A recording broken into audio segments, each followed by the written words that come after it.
Assalamualaikum warahmatullahi wabarakatuh. Mari kita bermunajat kepada Allah Subhanahu wa taala. Mudah-mudahan segala urusan kita diurus Allah Subhanahu wa taala. Ya Rabbi bil Mustafa balligh maqasidana waghfir lana ma madha ya wasi'al karami ya Rabbi bil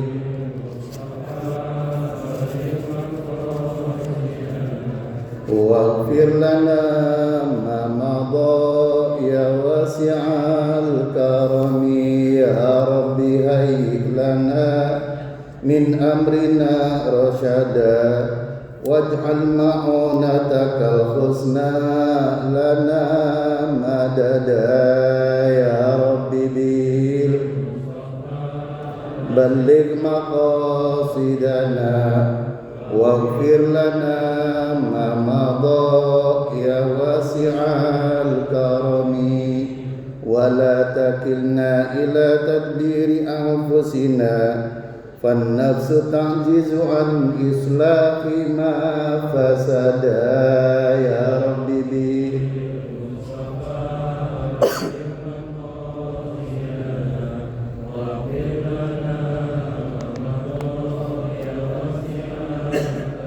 اللهم صل وسلم وبارك عليه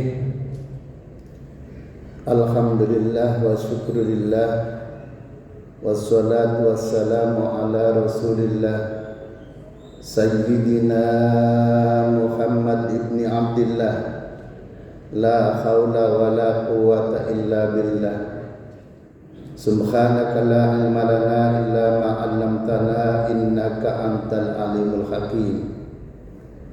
Amma ba'du, yang kami muliakan pengurus DKM, para alim ulama, wabil khusus Kiai Haji Ahmad Hidayat. Mudah-mudahan kita semua selalu dalam keadaan sehat walafiat. Amin. Amin ya rabbal alamin. Kaum muslimin sidang tarawih rahimakumullah. Keistimewaan bulan Ramadan itu sangat banyak sekali. Karena itu para ulama banyak menulis mengenai keistimewaan bulan Ramadan. Salah satunya adalah yang pertama disebutkannya satu-satunya bulan Hijriyah yang disebutkan di dalam Al-Quran itu adalah bulan Ramadan. Alhamdulillah. Kalau yang namanya disebut maka berarti itu diistimewakan. Makanya kalau ada orang pidato, orang ceramah, lalu kemudian yang mulia Tuan Haji, yang mulia Tuan Guru A, yang mulia Tuan Guru B, itu menunjukkan dimuliakan. Karena itu bulan Ramadan adalah bulan yang sangat istimewa karena dimuliakan Allah Subhanahu wa taala. Karena itu alhamdulillah kita berada di bulan Ramadan tahun ini, alhamdulillah. Yang kedua, keistimewaan bulan Ramadan itu karena di bulan Ramadan itu diturunkannya Al-Quran. Al-Quran diturunkan di bulan Ramadan, karena itu Syahrul Ramadan alladzi unzila fihi al-Quran hudan linnas wa bayyinatin minal huda wal furqan. Al-Quran itu di dalam bulan Ramadan diturunkan Al-Quran sebagai petunjuk buat manusia dan pembeda antara yang hak dan batil. Jadi untuk membedakan antara hak dan batil itu kita harus ikut Al-Quran. Sekarang itu sedang diupayakan agar orang Islam yang laki-laki maupun yang perempuan itu boleh nikah, boleh kawin beda agama. Karena itu pada kesempatan ini saya ingin mengingatkan bahwa perkawinan beda agama yang menurut mereka itu boleh, jangan diikuti. Kita harus ikut Al-Qur'an. Allah menegaskan di dalam Al-Quran surat Al-Baqarah 221, wala tankihul musyrikatu hatta yu'min wala amatum mu'minatun khairum min musyrikati walau a'jabatkum. Laki-laki muslim dilarang menikah dengan wanita musyrik hatta yu'min, hingga dia beriman. Kalau dia beriman boleh dinikahi. Wala amatum mu'minatun khairum min musyrikati walau a'jabatkum. Kendati pun wanita musyrik itu cantik, kendati pun wanita musyrik itu kaya, kendati pun wanita musyrik itu punya kedudukan, tapi pembantu wanita yang beriman lebih baik daripada wanita musyrik yang cantik. Insya Allah. Selanjutnya, wala tunkihul musyrikina hatta yu'minu wala 'abdun mu'min khairum musyriki walau a'jabatkum. Janganlah kalian menikahkan wanita muslimah dengan laki-laki musyrik. Wala 'abdun mu'minun khairum min musyriki walau a'jabatkum. Laki-laki musyrik itu kendati pun dia menarik hatimu, kendati pun memiliki kedudukan, kendati pun dia itu memiliki kekayaan, maka membantu laki-laki yang beriman, hamba sahaya laki-laki yang beriman itu lebih baik daripada laki-laki musyrik. Insya. Kenapa begitu? Allah menegaskan ulaika yad'una ilan nar. Mereka orang-orang musyrik itu yang laki-laki dan perempuan itu mengajak jalan ke neraka. Wallahu yad'u ilal jannah wal maghfirah bi'idznih. Sedangkan Allah mengajak kita untuk jalan ke surga. Amin. Amin ya rabbal. Insyaallah ketemu semuanya yang hadir di sini masuk surga. Amin ya rabbal alamin. Yang ketiga, keistimewaan bulan Ramadan itu karena di bulan Ramadan itu ada satu malam yang namanya malam Lailatul Qadar. Malam apa? Malam apa? Lailatul Qadar. Allah menegaskan, menjelaskan di dalam firman-Nya, wa ma adraka ma Lailatul Qadar. Tahukah kalian apakah Lailatul Qadar itu? Lailatul Qadri khairum min alfi syahr. Bahwa malam Lailatul Qadar itu lebih baik daripada 1000 bulan. Hadirin kaum muslimin sidang tarawih rahimakumullah. Para ulama, khususnya ulama tafsir dalam kaitan Lailatul Qadri khairum min alfi syahr, menegaskan amal yang dikerjakan, solat yang dikerjakan, membaca Al-Quran yang dikerjakan di malam Lailatul Qadar, di malam yang bertepatan dengan Lailatul Qadar itu, nilai ibadahnya, pahalanya sama dengan 1000 bulan. Alhamdulillah. Ada yang hitung 1000 bulan itu berapa? Ada yang hitung 83 tahun lebih. Subhanallah. Hadirin kaum muslimin sidang tarawih rahimakumullah. Yang keempat adalah di bulan Ramadan itu ada satu ibadah yang namanya iktikaf. Ini ibadah namanya ibadah iktikaf.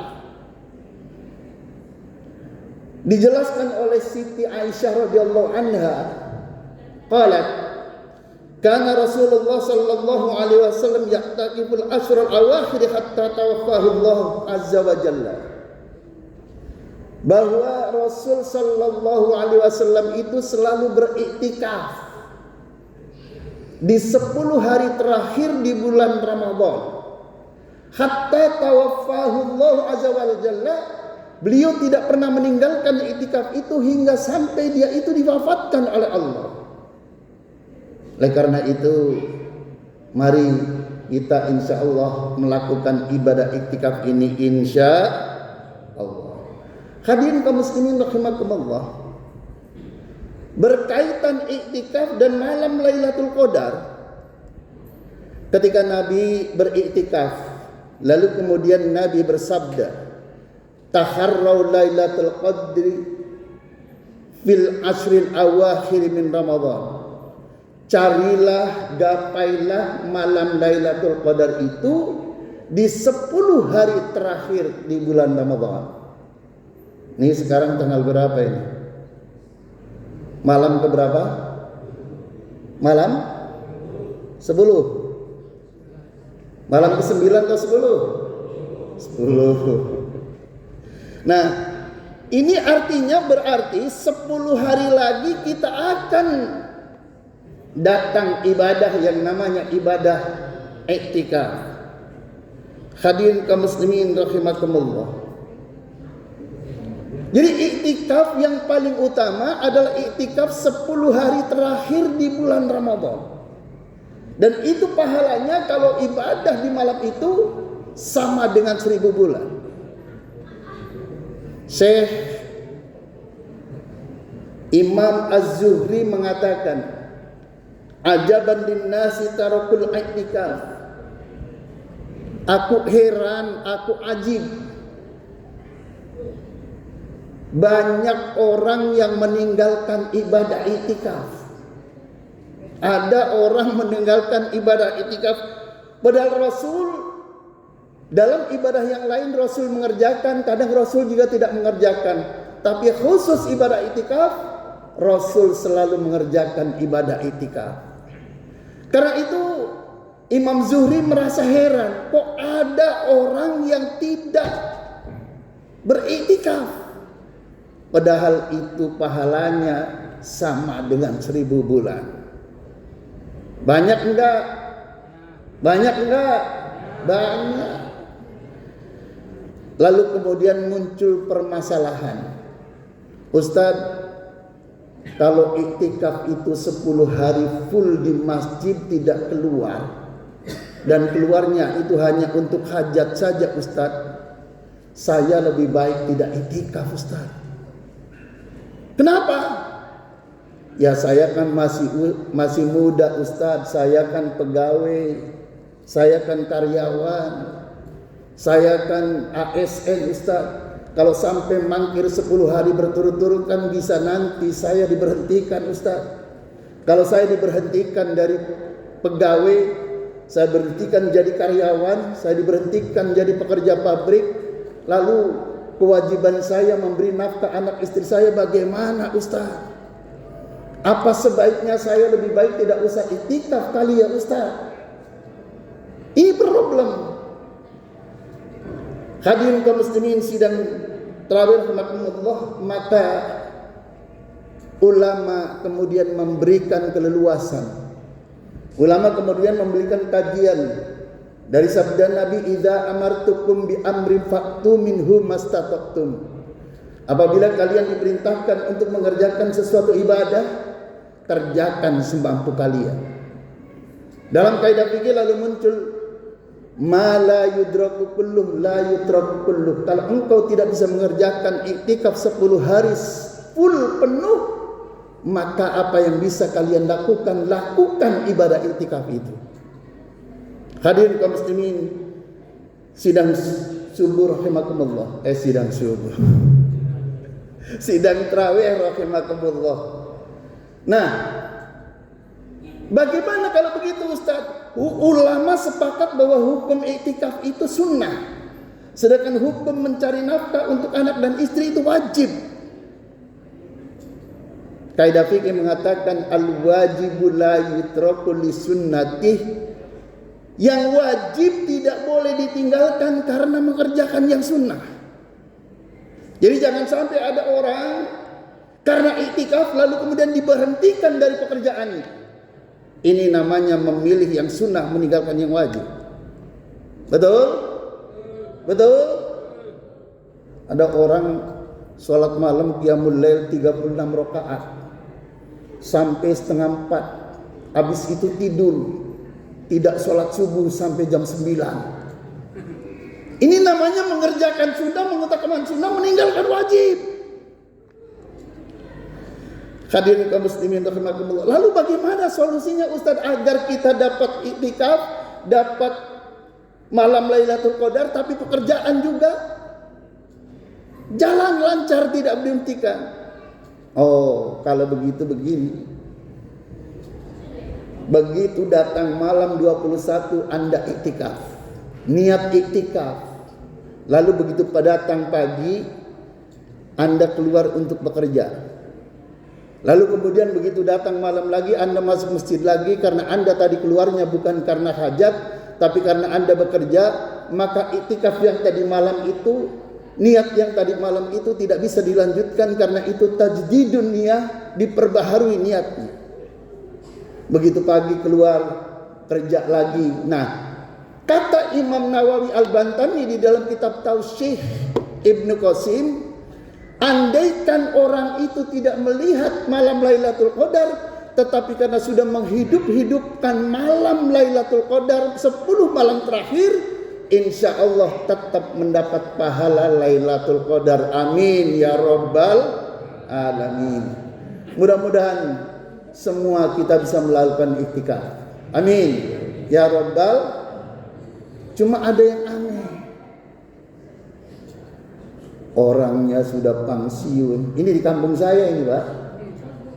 Di kampung saya pensiunan usia sudah 65 tahun, sudah tidak ada aktivitas apa-apa, tidak iktikaf. Ini di kampung saya banyak begitu, Pak.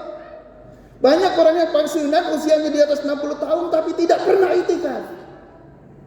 Kata Imam Zuhri, ajaban linnas tarakul iktikaf. Aku heran kepada orang-orang yang meninggalkan iktikaf, padahal pahalanya sama dengan 1000 bulan. Yang lebih hebat lagi adalah yang remaja anak 10 tahun yang kemudian usia SMP SMA malah dia iktikaf. Ini yang pensiunan kemana? Insya Allah mulai malam ini kita semuanya, nanti begitu masuk waktu iktikaf kita semuanya bisa iktikaf. Amin ya Rabbal Alamin. Usikum nafsi bitaqwallahi wallahu al-muwaffiq. Wassalamualaikum warahmatullahi wabarakatuh. Terima kasih kepada saya.